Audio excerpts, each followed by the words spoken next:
In this video, I'm going to be sharing with you the 4 strategies that made me a millionaire by the time I turned 28. I'm going to be sharing with you step by step what I did and give you a blueprint that you can follow as well. And don't worry, I'm not here to sell you anything. I literally quit my multi-6-figure job to help you become financially free. If you're interested in all things investing, personal finance, and money, make sure you subscribe so you don't miss any videos. And if you're serious about becoming a millionaire, it's vital to understand each one of these steps, so make sure you watch until the end. So with that, let's get into it. The first step I took to becoming a millionaire was changing my mindset. It sounds cliche, but this is honestly one of the most important things you need to understand. There are different things that go into mindset, so let's talk about each of these. The first thing you need to adopt is start thinking like a millionaire. But how do you do that? A couple of great places to start is reading books like Rich Dad Poor Dad or The Millionaire Next Door. In order for you to change your outlook on money, you need to understand how it works. Unfortunately, school never taught us about money and how to grow it. We were taught growing up to go to school, get a good job, work for 40 years, and save enough money to hopefully retire. The reality is that method just isn't going to cut it. I mean, there's nothing wrong with that model, but if you truly want to become a millionaire, then you need to take additional steps to get there. And these are the exact steps that I'll be discussing throughout the video. Let's talk about a few mindset shifts that helped me become a millionaire. The first thing is buy assets before liabilities. Why do we as a society celebrate people for buying a nice new car when it's literally one of the worst investments you can make? So quick story on this. When I was about 22, I had a job selling pest control door to door. I did really well that summer where I made about $50,000. And being a broke college student at the time, that might as well have been $1 million to me. After coming home that summer, I had about $50,000 sitting in my bank account, and the first thought I had was, what car should I buy? It wasn't, I'm gonna go buy some stocks or real estate. It was literally, what color of BMW should I get? And I know I'm not the only one that thinks like this. Once my mindset shifted from I wanna buy nice shoes and cars and whatever else to my assets will pay for my liabilities, it completely changed the way I saw money. Let me say that again because this is super important. Let your assets pay for your liabilities. The second mindset shift that I had was adopting an abundance mindset versus having a scarcity mindset. Growing up, it was drilled into my mind that I had to save, save, save. That meant turning off all the lights when no one was using it, finishing all my food no matter what, and clipping coupons, of course. This was conditioning my mind to constantly have a sense of scarcity. Once I learned that money is abundant and that by re-engineering my mind to believe that money isn't some finite resource, it helped me to play more offense rather than only playing defense with money. And the third mindset shift that helped me become a millionaire was shifting from the employee quadrant to the investor quadrant. So what does that even mean? This is where you trade time for dollars and is the traditional 9-to-5 life that most of us are in. But if you want to build true wealth, you need to get into the business owner or the best investor quadrant. Once I started to view each dollar I had as an employee making money for me, it changed everything. Even if you're making $1,000 an hour, you're still trading your time for dollars. And this is another mindset that even I fell victim to. Just because you're making a lot at your day job doesn't mean you're financially free. The second you stop working, your income is shut off. This is why it's super important to shift into the B or even I quadrants. And we'll talk more about that later in this video. The second step that helped me become a millionaire was finding a mentor. And before we get into this, please don't start randomly messaging people, hey, will you mentor me? This is a surefire way to get rejected and also come across as desperate. So how do you find a mentor then? The best way to find a mentor is by adding value. But I'm just starting off and I don't have any value to add. Yeah, with that mindset. Okay, so how do you add value to a mentor? First, you'll need to identify people you want to emulate or reach their level of success. Now, I say people intentionally because not every successful person is cut out to be a mentor. And I'm saying this out of personal experience. The reality is most people don't want to mentor someone. It takes a lot of effort, time, and resources. However, if you go about it the right way, then you can find a mentor that will help you along your journey. Once you've identified a potential mentor, you will need to figure out what value you can bring to their business. Let's take a person that flips homes, for example. You can offer to pick up materials for them, you can clean up at their work site, you can even offer to find off-market properties for them as well. Every single flipper I know wouldn't say no to someone that offered to do any of these things. Of course, in exchange for some mentorship. If you can demonstrate you're hungry and willing to put in some work in order to be mentored, 9 times out of 10, the person will say yes. And pro tip, find solutions to their business. And you can come up with solutions by straight up asking them or being observant and coming to the table with potential solutions. So where do you find mentors? It's never been easier to find a mentor. They're literally everywhere. You can go to social media, Facebook groups, forums on what you're interested in, people within your circle, etc. Now here's an important thing to mention. You don't need a mentor to be successful, but they can help you fast track your growth and potentially save years of mistakes. The third thing that helped me become a millionaire is through real estate. There's a reason why 90% of millionaires own real estate. I believe it's the best way for the average person to become a millionaire. And we have a beginner's guide playlist on how to invest in real estate that you can check out here. And the way that I got started in real estate was by house hacking. The goal is to have a very minimal housing payment or even get paid if you find a good enough deal. And in my case, I bought a 4-plex with a 5% down owner-occupied loan. I lived in one of the units and was literally getting paid a couple $100 to live in my house. I moved out after a year and rented out the other unit I was living in, and now I had a cash flow producing asset. And that was the catalyst that helped me to build my real estate portfolio to over $7.5 million worth of real estate in just a few years. The reason I love love real estate so much is because it pays you in 5 different ways. And the last one is one that even most seasoned investors don't know about. I'm gonna put an approximate percent return for each to help you give you concrete numbers as to why real estate is so powerful. The first one is cash flow, and this one is obvious. This is the total rent income minus your monthly expenses, which includes your mortgage,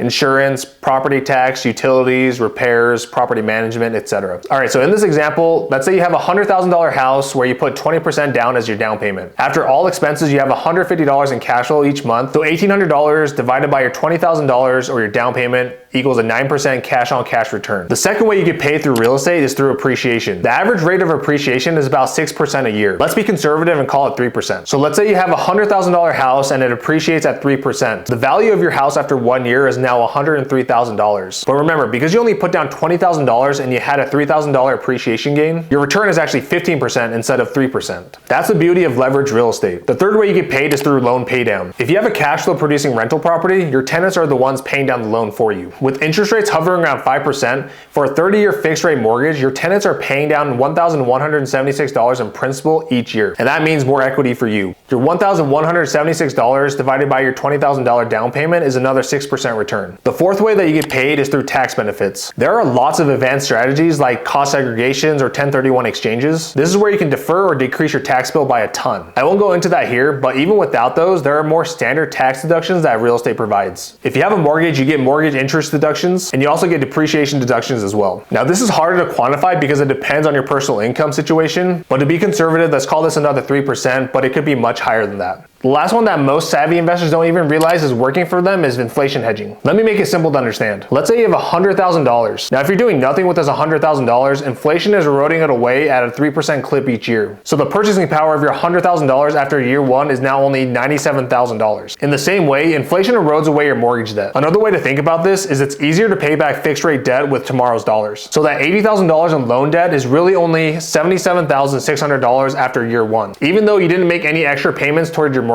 Let's be conservative and call this another 3% return. So if you're keeping track at home, your year one return from all 5 of these profit centers is 36%. This example is also very conservative. I've had returns as high as 150% in year one. The last thing that helped me become a millionaire by the age of 28 is through side hustles. Everything on this list is equally important. Once I had a solid foundation built on each one of these 3 I've already talked about, side hustles are what supercharge my growth. Most of us have 9-to-5 jobs that barely get us by. Some of you might even have jobs that earn you a good living. My answer to both of these types of people are the same. Start a side hustle. I truly believe that everyone should have one. Most of you, I'm sure, would like for your side hustle to eventually replace your full-time job. So before you start, it's important to find one that's scalable. So we're gonna throw out surveys and clipping coupons. The hardest part is finding one and sticking to it. There are so many good side hustles out there. There's flipping, there's wholesaling real estate, there's e-commerce, affiliate marketing, Amazon FBA, the list goes on and on. The most important thing to do is find one and stick to it. Shiny object syndrome is real, and if you fall into this trap, you won't ever see the level of success you're hoping for. I've been guilty of this, but once I realized that I wasn't gonna get anywhere by trying to do 5 different side hustles at once is when my main side hustle started taking off. Now, I won't go into depth on these side hustles as I've already touched on these in other videos. You can search my page for side hustles on affiliate marketing, wholesaling, and flipping. Those videos give you tactical advice on how to get started, so go check those out after this video. What I'm gonna touch on right now is the scaling aspect of the business, which is one of the most important things you need to know. When you first start off, you're gonna be wearing all the hats. You're gonna be fulfilling orders, you're gonna be marketing, you're gonna be doing sales, CEO, accounting, all of the things. I think it's important to know enough to be dangerous in all aspects of the business. You can continue wearing all the hats and get to a respectable income amount. But if you want to scale to have it become a multi-million-dollar business, then you need to understand how to structure your business. There are 3 levels in a business that you need to understand. You have your business owner, you have your management/integrator, and also your technicians. Let's first talk about the technicians. This is the person that's going to be doing the day-to-day stuff like customer service, sales, marketing, finance. It's important to phase out of this as quickly as possible. Now, of course, without technicians, you don't have a business. But these are the lowest per hour jobs that you can afford to hire out at first. This is what I did within my own business. I hired an assistant, a team of editors, and bookkeepers. They're able to continue the day-to-day so I can focus on the big picture stuff. The second level is hiring out management. The manager is responsible for communicating the vision from the business owner to the technicians. This will ensure that everyone is on the same page and working towards the same goals. Managers are vital to company culture and overall success of the business. Like seriously, don't cheap out on managers. They can literally make or break your business. And trust me, I've worked for some great companies that had terrible managers, which meant that no matter how good the company was, the experience was still bad. I've also had the opposite, where I've worked for not so great companies, but I had excellent managers and I still enjoyed the work. Now imagine you have a combination of both and you have a great company and a great management team. You can see how this can explode your business. And the last is the business owner. This is the person doing all the big vision stuff. The business owner is going to be doing all the things that are going to help push the business forward. It's hard to see the big picture if you're constantly in the day-to-day grind of all the little details of the business. That's why getting to this level is the goal. And always remember, if you have a business that can't run without your presence, then you don't have a business, you have another job. So there you have it. These are the 4 strategies that I use to become a millionaire by the age of 28. There really isn't any secret sauce. It's about mastering the basics and repeating them over and over again. This is the exact blueprint that I use to become a millionaire. To recap, number 1 is reforming your mindset. Number 2 is finding a solid mentor. Number 3 is investing in real estate. And number 4 is starting side hustles. I truly believe that anyone can become financially free sooner than you may realize. It's all about making the correct sacrifices and consistently doing the right things. The goal for this channel is to help you become financially free. So if this video is helpful, please give it a like and subscribe, and make sure to hit that notification bell so you don't miss any videos that we post.